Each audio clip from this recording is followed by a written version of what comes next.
میں رات کے 2 بجے اپنے گھر کی دہلیز پر کھڑی تھی۔ میرا ایک قدم گھر سے باہر تھا، دوسرا گھر کے اندر تھا۔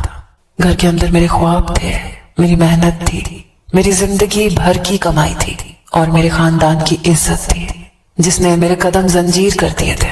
اور گھر سے باہر صرف ایک چیز تھی جس کی خاطر مجھے میری زندگی بھر کی کمائی، میرے خاندان کی عزت اور غیرت کو گھر کی دہلیز کے اندر چھوڑ کر جانا تھا۔ وہ چیز جو ان سب چیزوں سے بغاوت کرنے پر اتر آئی تھی، وہ چیز میری محبت تھی۔ اب اپنے دل کا فیصلہ میرے ہاتھ میں تھا اور میرا دل گھر سے باہر کھڑے اس 6 فٹ 7 انچ کے مرد کے ہاتھ میں تھا۔ مگر یہ فیصلہ تو شاید میں بہت پہلے ہی کر چکی تھی۔ میں زور زور سے دروازہ پیٹ رہی تھی، بن پانی کی مچھلی کی طرح تڑپ رہی تھی، کیونکہ مجھے عمر قید کی سزا سنائی گئی تھی اور یہ سزا سنانے والی کوئی عدالت نہیں تھی کہ میں رہائی کے لیے ہاتھ پاؤں مار سکتی تھی، بلکہ یہ سزا مجھے میرے کاغذی شوہر اور بابا سائی نے سنائی تھی۔ 3 دن بعد میری بارات آنے والی تھی، مگر میں جانتی تھی کہ گھر سے بارات نہیں بلکہ میرا جنازہ اٹھنے والا تھا۔ مگر یہ جنازہ سفید کے بجائے سرخ کفن میں اٹھے گا۔ اب یہ جنگ میری محبت کی نہیں تھی بلکہ صحیح اور غلط کی بھی تھی۔ تم جانتی ہو محبت اگر کرکٹ میچ ہوتی تو میں ضرور جیت جاتا، کیونکہ اس چیز میں ماہر کھلاڑی ہوں، کوئی مجھے ہرا نہیں سکتا۔ پی کیپ پہنے ہوئے وہ میری آنکھوں میں دیکھتے ہوئے کسی عزم سے بولا تھا اور میں اس کی بات پر کھلکھلا کر ہنس پڑی تھی۔ میں اس کے ساتھ یونیورسٹی کے اسپورٹس گراؤنڈ میں بیٹھی تھی۔ آج فائنل اسپورٹس ڈے تھا اور اس کا میچ بھی تھا جو وہ جیت کر میرے پاس آیا تھا اور میں اسے فخر سے دیکھ رہی تھی۔ وہ مجھے اپنی جیت کے قصے سنا رہا تھا کہ کیسے اس نے آخری چھکا مارا، مخالف ٹیم کا پلڑا ہی پلٹ گیا۔ حالانکہ میں نے میچ دیکھا تھا اور اس نے بھی دور سے مجھے تالیاں بجاتے دیکھا تھا، مگر وہ پھر بھی مجھے ایک ایک ڈیٹیل بتا رہا تھا اور میں جسے کبھی انڈیا پاکستان کا کرکٹ میچ دیکھنے میں بھی دلچسپی نہ تھی، وہ صرف جنید کو کھیلتے ہوئے بڑے جوش سے دیکھتی تھی۔ تب مجھے اپنی کتابیں، اپنے سبق، اپنی اقتدار یکسر بھول جاتی تھی جن کو میں پلو سے باندھ کر اس یونیورسٹی میں آئی تھی۔ محبت انسان کو بغاوت پر اترنے پر مجبور کر دیتی ہے۔ وہ یہ نہیں دیکھتی کہ باپ کی غیرت کس چڑیا کا نام ہے اور خاندان کی روایتوں کا کیا قصہ ہے، اور اس بغاوت پر اکسانے والا یہ دل تھا جو اب جنید کے قبضے میں آ چکا تھا۔ جنید سے میرا سامنا یونیورسٹی میں ہوا تھا۔ وہ BBA کا اسٹوڈنٹ تھا اور میں کیمسٹری کی۔ مختلف طبقے، مختلف علاقے اور مختلف کلاسز کے 2 دل آپس میں مل گئے اور ایسے ملے تھے کہ اب ان میں ایک نوبل گیسز والا بانڈ ڈیولپ ہو چکا تھا جسے توڑنا آسان نہ تھا۔ اور یہ تعلق بانڈ کیسے بنا تھا؟ بس دل کو کسی سے مستقل جڑنے کے لیے ایک عارضی سی ملاقات ہی کافی ہوتی ہے، ایک سرسری سی نظر میں ہم مخالف کو اپنا سب کچھ دان کر دیتے ہیں۔ وہ سرسری سی نظر کیفیٹیریا میں پڑی تھی جب میں اپنی فیوریٹ آئس کریم لینے کے لیے وہاں شبنم کے ساتھ پہنچی۔ مجھے وہی آئس کریم لینی تھی، مگر ایک اسپورٹس ڈریس پہنے، پی کیپ سے سر ڈھانپے ایک لڑکا وہاں موجود تھا جو ہم سے پہلے وہاں آیا تھا۔ اس کے ہاتھ میں ونیلا فلیور والی آئس کریم تھی اور مجھے بھی وہی چاہیے تھی، مگر معلوم ہوا کہ وہ آئس کریم ایک ہی بچی تھی جو اس لڑکے کو دے دی گئی تھی اور میرا تو جیسے دل ہی ٹوٹ گیا۔ اس نے جیسے میرے دل ٹوٹنے کی آواز سن لی، فوراً میرے سامنے آیا۔ میں جو واپسی کے لیے قدم اٹھا رہی تھی ایک دم چونک گئی۔ اس کی گہری سیاہ آنکھوں نے مجھے اندر تک دیکھا۔ میں کچھ سہم سی گئی، ڈرپوک تھی نا اور شریف بھی۔ کبھی کسی لڑکے نے یوں راستہ نہیں روکا تھا میرا، مگر کچھ چیزیں زندگی میں پہلی بار ہوتی ہیں اور زندگی کی آخری سانس میں اپنا اثر چھوڑ جاتی ہیں۔ یہ لمحہ بھی ویسا ہی تھا۔ اس نے مجھے وہ آئس کریم تھما دی جو اب پگھلنے لگی تھی۔ میں نے وہ تھام لی۔ اس سے پہلے کہ میں اس سے کوئی سوال کرتی، کوئی وضاحت طلب کرتی یا اس مہربانی کی وجہ دریافت کرتی، وہ وہاں سے چلا گیا تھا اور میرا دل بھی اپنے ساتھ لے گیا تھا۔ میں کسی کا قرض نہیں رکھتی تھی، اس لیے بعد میں اسے ہر جگہ تلاش کر لیا، مگر وہ کہتے ہیں نا، جو لوگ آنکھوں میں بس جاتے ہیں وہ پھر ہر چہرے میں نظر آتے ہیں۔ اس لیے میں کوئی 10 لڑکوں کو آئس کریم کے پیسے پکڑانے کے چکروں میں ان سے معذرت کر کے پلٹی تھی۔ شرمندگی حد سے سوا تھی، اس لیے میں نے خود سے کہا کہ بھول جاؤ یہ قرض کی ادائیگی کا، اگر اسے ضرورت ہوئی تو وہ خود آ کر مانگ لے گا۔ اور ایسا ہی ہوا۔ وہ اگلے روز میری کلاس روم میں آ گیا۔ میں آرگینک کیمسٹری کے فارمولوں میں سر دیے بیٹھی تھی کہ اچانک سے اس نے میری میز پر انگلی سے دستک دی۔ میں نے جیسے ہی گردن اوپر اٹھائی تو پھر جھکنا بھول گئی۔ وہ آ گیا تھا اپنے پیسے لینے۔ میں نے بغیر سلام دعا کے جلدی سے بیگ کی زپ کھولی اور وہ نوٹ اسے پکڑانے لگی جو مڑا توڑا سا کل سے میرے بیگ میں پڑا تھا، اور وہ میری اس حرکت پر پشیمان سا ہوا جیسے میں اس کے آنے کے مقصد کو درست سمجھ نہیں پائی۔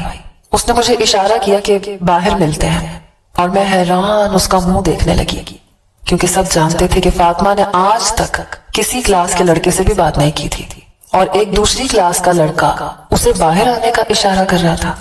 میں شش و پنج میں مبتلا ہو گئی، مگر اس نے میری مشکل آسان کر دی، میرے راستے سے ہٹا اور ہاتھ کے اشارے سے آگے چلنے کو بولا۔ میں کسی بت کی طرح اس کے آگے چلنے لگی۔ کلاس سے باہر تو آ گئی تھی، سمجھ نہیں آ رہا تھا کہ اس گستاخی پر اب اسے جواب کیسے دوں، مگر میرے سوچنے سے پہلے وہ میرے بالکل قریب آ گیا، میری آنکھوں میں آنکھیں ڈال کر بولا۔ آئس کریم تھوڑی سی پگھل گئی تھی، اس کے لیے معذرت۔ میں اس وقت ذرا عجلت میں تھا، اس لیے سوچا بعد میں معذرت کرنے آؤں گا۔ بائی دا وے، مجھے جنید کمال کہتے ہیں، یہ نام یاد رکھ لیں کسی سبق کی طرح۔ میں نے کہا مجھے آپ کا نام یاد رکھنے کی کیا ضرورت ہے، اور آئس کریم میں نے مانگی تو نہیں تھی، بہرحال یہ پیسے ہیں آپ کی آئس کریم کے، میں کسی کا ادھار نہیں رکھتی۔ میں نے پیسے اس کی جانب بڑھائے تو کہنے لگا، مس فاطمہ، اخلاقیات کی کتابوں میں یہ بات درج ہوتی ہے کہ ایک لڑکا کبھی بھی کسی لڑکی سے پیسے نہیں لیتا، چاہے وہ اجنبی ہی کیوں نہ ہو۔ میں اس کی بے تکی سی بات پر حیران رہ گئی، کیونکہ میں نے سلیبس کی کتابوں کے علاوہ کبھی کوئی کتاب نہیں پڑھی تھی۔ مجھے اپنی کم علمی پر شرمندگی سی ہوئی۔ میں نے کہا، مگر میں ایک اجنبی سے فری میں کوئی چیز نہیں لیتی ہوں، یہ میری روایات کی کتابوں میں لکھا ہے۔ میں نے جیسے اپنی شرمندگی کا بدلہ چکایا تھا۔ کہنے لگا، جب کوئی لڑکا کسی لڑکی سے دوسری ملاقات کر لے تو وہ اجنبی نہیں رہتا۔ ہاں، اگر آپ تیسری ملاقات کا سوچیں تو ان پیسوں سے مجھے ایک کپ کافی پلا دیجیے گا۔ وہ مسکراتا ہوا وہاں سے چلتا بنا، اور میں ایک دم حیران سی اسے جاتا تکتی رہی، تب تک جب تک وہ نظروں سے اوجھل نہیں ہو گیا۔ اور پھر واقعی معاملہ صرف دوسری ملاقات پر نہیں ٹھہرا تھا، بلکہ وہ مجھ سے ملاقات کے اتفاقات خود ہی پیدا کر دیتا تھا، اور پھر حیران بھی ہوتا تھا کہ کیا حسین اتفاق ہے، لگتا ہے ہمارے ستارے آپس میں ٹکرا گئے ہیں۔ اور میں نہیں جانتی تھی کہ میں اسے موقع کیوں دے رہی تھی ملاقاتوں کا، کیونکہ میری اقتدار، روایات اور بیک گراؤنڈ اس بات کی اجازت نہیں دیتا تھا کہ میں کسی لڑکے سے یوں سرے راہ ٹکراؤں اور پھر وہ ٹکر ملاقاتوں میں ڈھل جائے۔ میں وہاں سے آئی تھی جہاں اجنبیوں سے یوں سرے راہ نہیں ٹکرایا جاتا تھا۔ ہمارا خاندان سید زادوں کا خاندان تھا۔ ہمارے ہاں کسی نامحرم سے محبت کرنا ایک ایسا شجر ممنوع پھل تھا جو کہ ایک بار اگر اسے چکھ لیتا تو پھر اس دنیا کی جنت سے ہمیشہ کے لیے نکال دیا جاتا تھا۔ ذلت اور رسوائی اس کا مقدر ٹھہرتی، اور میں اس بات سے واقف تھی کہ میرے کندھوں پر صرف اپنی ہی زندگی اور خواہشوں کا بوجھ نہیں تھا، بلکہ خاندان کی ہر لڑکی کے خوابوں کا بوجھ میرے کندھوں پر تھا، اور اگر میں اپنی اقتدار سے بغاوت کرتی تو اس کی سزا میرے خاندان کی ہر لڑکی کو بھگتنا پڑتی۔ مگر جب خود دل اپنی ذات سے بغاوت پر اتر آئے تو دوسروں کے بوجھ کی فکر تو ویسے ہی زائل ہو جاتی ہے، اور میں بھی اس بغاوت پر اتر آئی تھی، پر یہ نہیں جانتی تھی کہ یہ بغاوت مجھے کہاں راس آنے والی تھی، کیونکہ اس محبت نے مجھے کہیں کا نہیں چھوڑا۔ میں فاطمہ ایک سید زادی تھی، میرے خاندان میں پردے کا بہت اہتمام تھا۔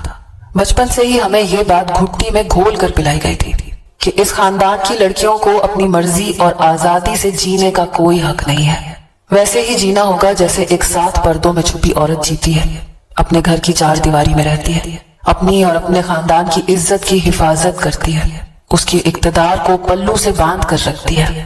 جب میں تھوڑی سی بڑی ہوئی تو میں نے محسوس کیا کہ اس گھر کی اور میرے خاندان کی عورتیں اور لڑکیاں سات پردوں میں خود کو چھپا کر رکھتی ہیں، انہیں گھر سے بلا ضرورت باہر تک نکلنے کی اجازت نہیں ہوتی، اگر نکلتی بھی ہیں تو سخت پہروں اور سیکیورٹی میں، کیونکہ ہمارا قبیلہ اس گاؤں کا سب سے اونچا قبیلہ تھا، حسب نسب کے معاملے میں بھی اور جاہو جلال کے معاملے میں بھی۔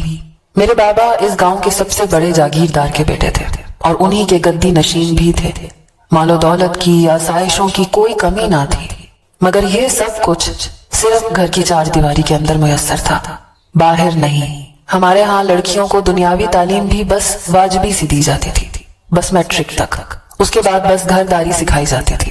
اکثر لڑکیاں مدرسوں میں پڑھتی تھیں جو بھی میری کزنز تھی، مگر میں ان سے الگ تھی۔ میری سوچ، میرے نظریات تھوڑے مختلف سے تھے۔ ایسا نہیں تھا کہ میں پردے کا اہتمام نہیں کرتی تھی یا روایات کی پاسداری نہیں کرتی تھی، مگر مجھے تعلیم حاصل کرنے کا جنون تھا۔ میں جس اسکول میں پڑھنے کے لیے بھیجی گئی، جہاں میرے خاندان کی باقی لڑکیاں بھی بنیادی تعلیم حاصل کر چکی تھیں، اس اسکول میں ہر کلاس میں ٹاپ کرتی تھی۔ میری ٹیچرز میری کارکردگی سے بہت متاثر تھی۔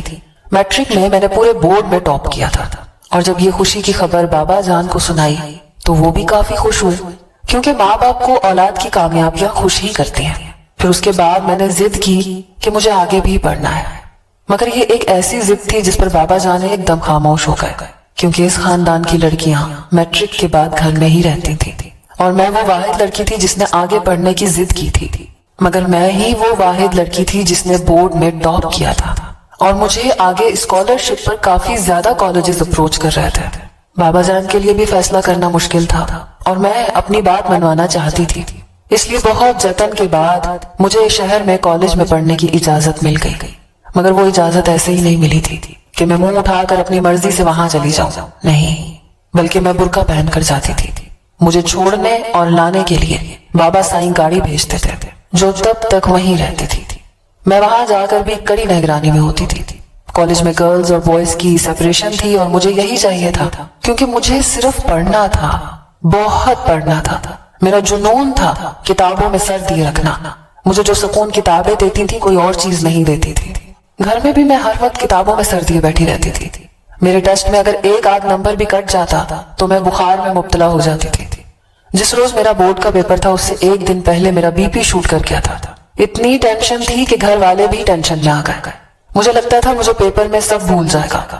میری بہنیں میرا مذاق اڑاتی تھی کہ سارا سال تم نے کتابوں سے سر نہیں اٹھایا تو اب کیسے سب کچھ بھول جائے گا ایک دم سے۔ مگر میں ایسی ہی تھی، عین وقت پر ایک دم سے پریشان ہونے والی، اپنے ہی آپ پر شک میں مبتلا ہونے والی۔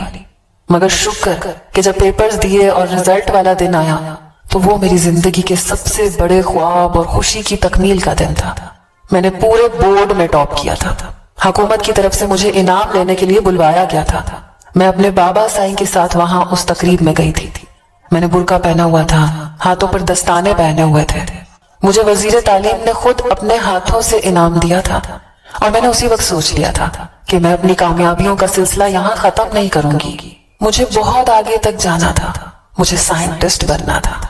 جب بابا کی بھی حوصلہ افزائی اور واہ واہ کی گئی تو ایک دم سے ان کا سینہ فخر سے تن گیا، اور جن عورتوں کے بارے میں وہ یہ سمجھتے تھے کہ ان کو گھر سے باہر نہیں نکلنا چاہیے، یہ بدنامی کا باعث بنتی ہیں، انہوں نے آج اپنی سوچ بدل لی، کیونکہ میں نے اپنے باپ کی عزت اور شان میں بہت اضافہ کر دیا تھا۔ وہ مجھ سے بہت خوش تھے۔ ہمارے قبیلے برادری کے لوگ گھر آ کر ان کو مبارکباد دے رہتے تھے کہ ایک بیٹی نے ان کی عزت میں کیسے اضافہ کر دیا تھا۔ میری خوشی کا کوئی ٹھکانہ نہ تھا۔ اب تو مجھے بغیر کسی جنگ کے آگے یونیورسٹی میں پڑھنے کی اجازت مل سکتی تھی، مگر جب میں نے بابا جانی سے اجازت طلب کی تو انہوں نے کہا کہ دیکھو بیٹا، میں نے تمہاری ضد کی وجہ سے تمہیں کالج تک میں ایڈمیشن دلوا دیا تھا، حالانکہ ہماری خاندانی روایات میں لڑکیوں کو گھر سے باہر نکلنے کی اجازت بالکل نہیں ہے، مگر پھر بھی میں نے تمہاری خواہش کا احترام کیا اور تم نے میرا سر بھی نہیں جھکایا۔ مجھے تم پر فخر ہے، مگر میرا خیال ہے کہ اب تمہیں مزید آگے بڑھنے کی ضرورت نہیں ہے۔ میں بابا جانی کی اس بات پر بالکل سکتے میں آ گئی، کیونکہ مجھے یقین تھا کہ وہ بلا چوں چرا مجھے اجازت دے دیں گے۔ میں نے کہا بابا، آپ مجھے اچھی طرح سے جانتے ہیں، میں اپنے خاندان کی عزت اور وقار پر کبھی آنچ نہیں آنے دی، بلکہ اس کو مزید بلند کیا ہے۔ آگے بھی آپ کو مجھ سے کوئی شکوہ نہیں ہوگا۔ پلیز بابا سائیں، مجھے آگے پڑھنے سے نہ روکیں۔ بابا سائیں نے کہا کہ ٹھیک ہے، تم پڑھنا چاہتی ہو تو پڑھ لو، مگر اس سے پہلے میری ایک شرط ہے، وہ مان لو تو میں تمہیں جہاں کہو کہ پڑھنے کے لیے بھیج دوں گا۔ اور بابا سائیں کی وہ شرط سن کر میرے قدموں تلے سے زمین نکل گئی تھی۔ کیا مجھے اپنے خوابوں تک پہنچنے کے لیے اس شرط کا سہارا لے لینا چاہیے تھا؟ کیا یہ شرط میری کامیابیوں سے بڑھ کر تھی؟ میں اپنے آپ سے سوال کرنے لگی، اور جب میں ان کے کمرے سے باہر نکلی تو میں ان کو ہاں بول کر نکلی تھی اور کہا تھا کہ مجھے آپ کی اس شرط پر کوئی اعتراض نہیں۔ تب میں نہیں جانتی تھی کہ میں اپنی زندگی کا کتنا بڑا جوا کھیل رہی ہوں، کیونکہ اس شرط کو مانتے وقت میرا دل بالکل شفاف تھا، کسی کورے کاغذ کی طرح جس پر آج تک کسی نے پیام محبت نہیں لکھا تھا، اور مجھے وہ شرط ماننے میں اتنی زیادہ مشکل پیش نہیں آئی تھی، کیونکہ میں جانتی تھی کہ ویسے بھی اس خواب کی تکمیل کے بغیر بھی مجھے کبھی نہ کبھی اس شرط کو لے کر بابا سائیں کے آگے سر جھکانا ہی پڑے گا، تو پھر ابھی کیوں نہیں؟ مگر کاش میں ایک بار اپنے مستقبل میں جھانک کر دیکھ لیتی تھی تو یہ شرط سن کر الٹے قدموں دوڑ لگا دیتی تھی۔ میں نے یونیورسٹی میں جانا شروع کر دیا تھا۔ اب کی بار بابا سائیں نے خاص تاکید کی تھی کہ تم پردے کا خاص خیال رکھو گی، کیونکہ وہ یونیورسٹی لڑکیوں اور لڑکوں کی اکٹھی تھی۔ وہاں ایک ہی کلاس میں لڑکے اور لڑکیاں پڑھتے تھے۔ ہمارے خاندان کے بڑوں نے بہت اعتراض کیا تھا، خاص طور پر تایا جان نے اور ان کے بیٹے سیماب شاہ نے، جو کہ میرا تایا زاد کزن تھا اور عمر میں مجھ سے تقریباً 7-8 سال بڑا تھا۔ مگر میرے بابا سائیں میرے سامنے ڈھال بن گئے، کیونکہ میں نے ان کی ایک شرط مان لی تھی۔ ویسے بھی جس بیٹی نے ان کے عزت و وقار میں کئی گناہ اضافہ کر دیا تھا، اس کی بات کو وہ اتنی آسانی سے نظر انداز نہیں کر سکتے تھے۔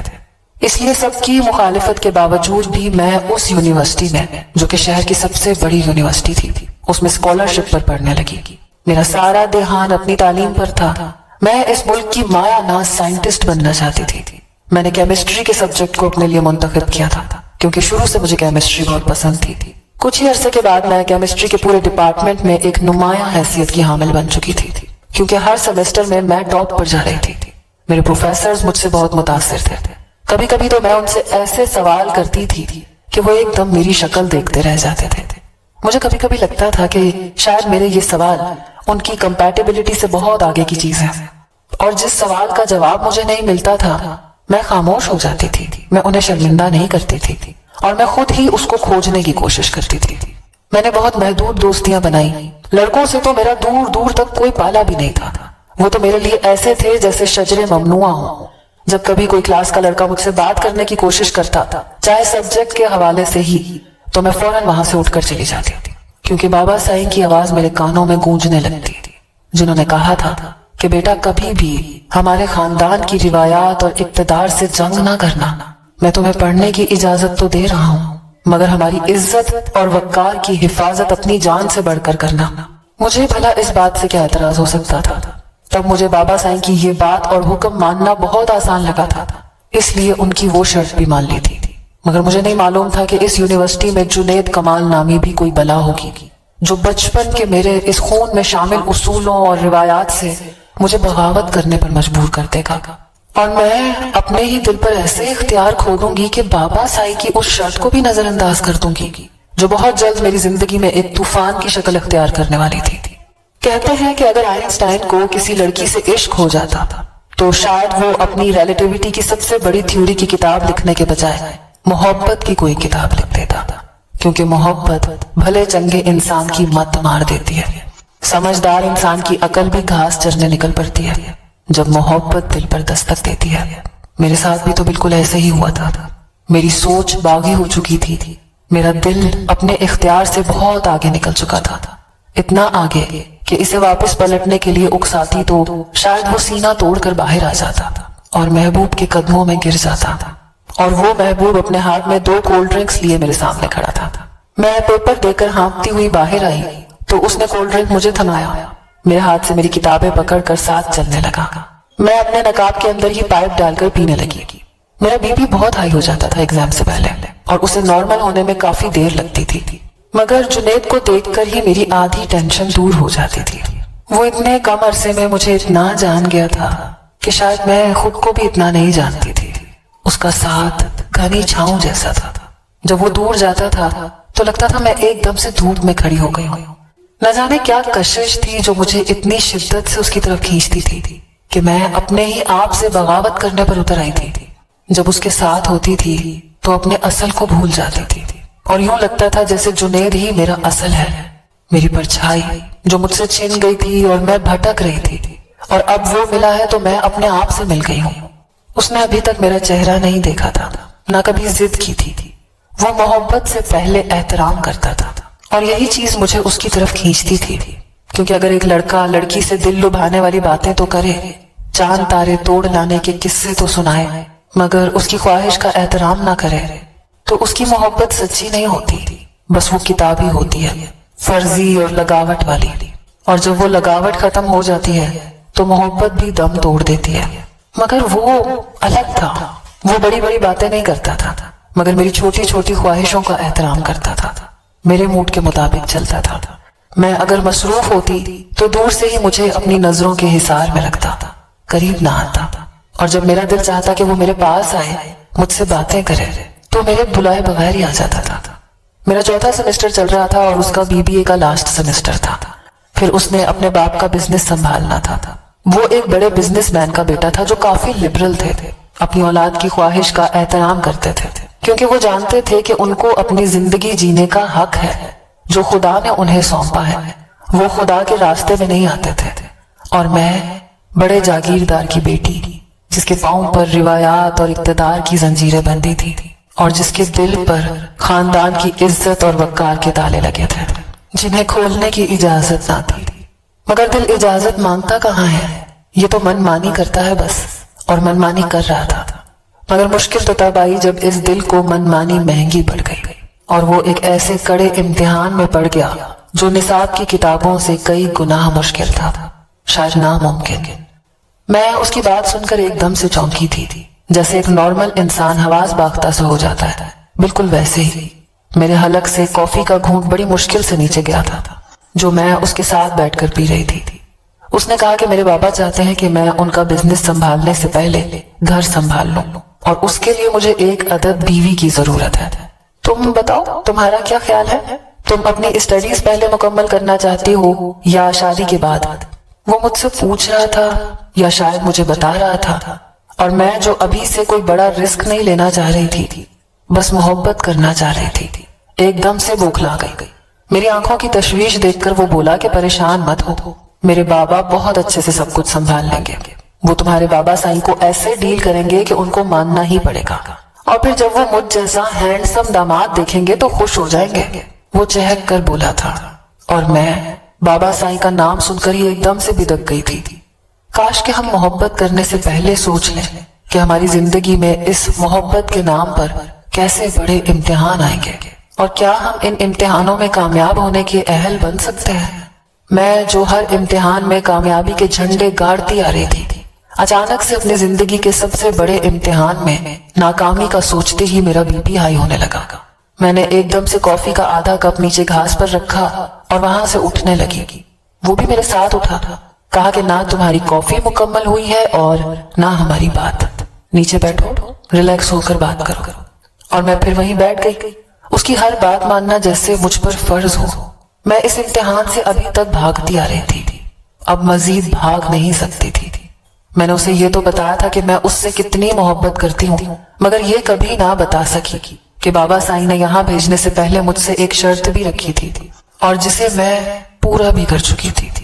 میں نے اتنی بڑی بات جنید سے کیوں چھپائی؟ آخر میں اتنی بے وقوف کیسے ہو سکتی تھی؟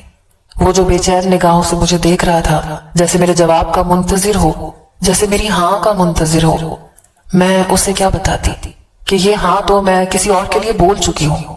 تب میں یہ نہیں جانتی تھی کہ میرا دل مجھ سے یوں بغاوت کر ڈالے گا، مجھے جنید کمال مل جائے گا جس کے آگے دنیا کی ہر شرط، ہر روایت بے معنی تھی، مگر اب اسے بتانے کے سوا اور کوئی چارہ نہ تھا۔ چاہے اس کا دل ٹوٹ جاتا، چاہے وہ اس محبت پر ماتم کرتا، مگر ایک دن تو ہم دونوں کو ماتم کرنا ہی تھا، تو آج ہی کیوں نہیں؟